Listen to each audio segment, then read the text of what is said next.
Welcome to Employment Bite.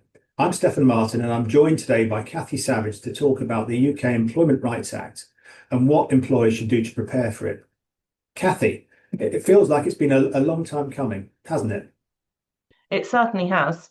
The House of Lords finally approved the Act on 16th of December, nearly 15 months after it was first introduced in Parliament. So why the delay? Is the Act in its final form very different from the original proposals? The delay reflects the government's decision to introduce the bill within 100 days of the general election. It wasn't the finished product and was amended heavily as it went through Parliament. The original proposal to make unfair dismissal a day one right was particularly controversial and led to even further delay. But despite the compromise on a 6-month qualifying period for unfair dismissal, the Act remains a very employee-friendly package. It's some comfort that there will be a lengthy implementation process. Many of the key reforms, probably including the unfair dismissal changes, aren't expected until 2027.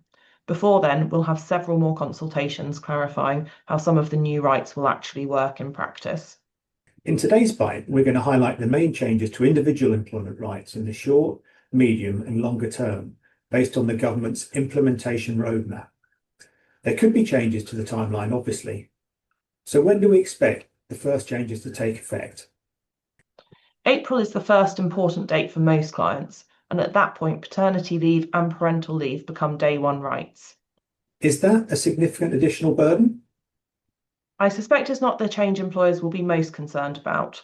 More employees will qualify for paternity and parental leave, and employers will need to update their policies to reflect the new rules. But statutory paternity pay still has a service requirement and parental leave remains unpaid. So there's not going to be a direct financial cost to employers, other than slightly increased absence rates. And although reliable data is a bit hard to find, not many employees currently take unpaid parental leave, and removing the qualifying period probably won't change that. And what about statutory sick pay? Statutory sick pay also becomes a day one right, and low paid employees will qualify for the first time. But as most clients offer company sick pay already from day one, that's not likely to be a significant additional burden in most cases either. I agree. From my perspective, the increase in the maximum protective award in collective redundancy consultation from 90 to 180 days actual pay per employee is much more significant.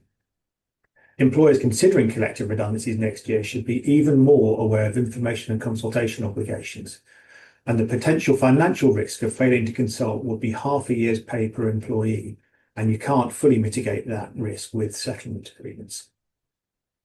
It's then from around October 2026 that the most significant changes start to bite. What do you see as the key reforms at that point, Stefan? I think the ban on fire and rehire is the one to watch here. The government tweaked the original proposals after some heavy lobbying by business, but it's going to be impossible in many cases to dismiss employees fairly and then re-engage them on new terms if they won't consensually agree to contractual amendments. In simple terms, dismissing someone and re-engaging on new terms will be automatically unfair if the change the employer wants to make relates to things like pay, hours, time off, or pension. So basically many of the most significant terms. It may be possible to dismiss and re-engage fairly if the financial viability of a business is at stake, but that exception is very unlikely to apply in most cases. Changing terms and conditions of employment is going to be much more difficult in future, and we may see more collective redundancies as a consequence. Yes, which would clearly be a very unfortunate outcome. The other major October 2026 change is to the discrimination and harassment framework. The existing duty to take reasonable steps to prevent sexual harassment in the workplace will be taken up a notch and become a duty to take all reasonable steps. Employers should therefore revisit steps they've already taken to comply with the duty and assess whether there are further preventative measures they could and should take. The other discrimination development in October is the introduction, or the reintroduction rather, of protection against harassment by third parties. That applies to all protected characteristics, not just to sexual harassment. Employees will be able to claim against their employer for harassment carried out by third parties, such as a customer.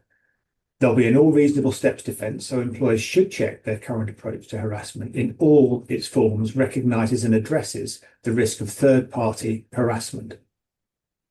And just before we move on to what's coming in 2027, I wanted to mention one more October 2026 change, and that's the increase in tribunal time limits from 3 months to 6 months for most claims. Combined with the recent increase in the early conciliation period from 6 to 12 weeks, employees can now have the best part of 10 months to bring a tribunal claim. That's going to have implications for how to preserve the evidence employers need to defend claims successfully. That's right. And I think it's not just the problem with preservation of documents. It's obviously going to create a great deal of uncertainty, and it'll be much harder for you to do that if you're not even aware of a potential claim for 6 months. So moving on to 2027, we expect the qualifying period for unfair dismissal claims to reduce to 6 months at the beginning of the year. And it looks like the existing cap on unfair dismissal will be removed, and that was the trade-off that the government did in relation to not making unfair dismissal a day one right. Kathy, what do you think the impact of these changes will be? It's clearly welcome from an employer perspective that we've moved away from a day one approach to unfair dismissal. The fact that employers can maintain their existing approach to probation periods is good news, although they'll need to put systems in place to manage probationary periods carefully and take decisions about whether to confirm someone in post before the end of the 6-month period. And what's the significance of removing the cap on compensation? That's harder to say. If it goes ahead, and business groups are clearly unhappy about it, it may reduce the number of whistleblowing and discrimination claims if employees are able to recover unlimited compensation from an ordinary unfair dismissal claim.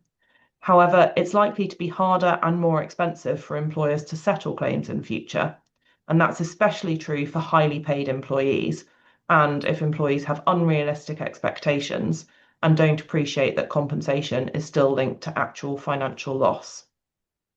The other core 2027 changes are largely family-friendly in nature. They include a day one right to unpaid bereavement leave, which will also apply in pregnancy loss situations. Employers will only be able to refuse flexible working requests if it's reasonable to do so. And there'll be enhanced protection against dismissal for employees who are pregnant and those who are on or who have recently returned to work from maternity leave. And there's an ongoing consultation about how and when that additional protection should apply, so we're not going to go into that in any more detail right now.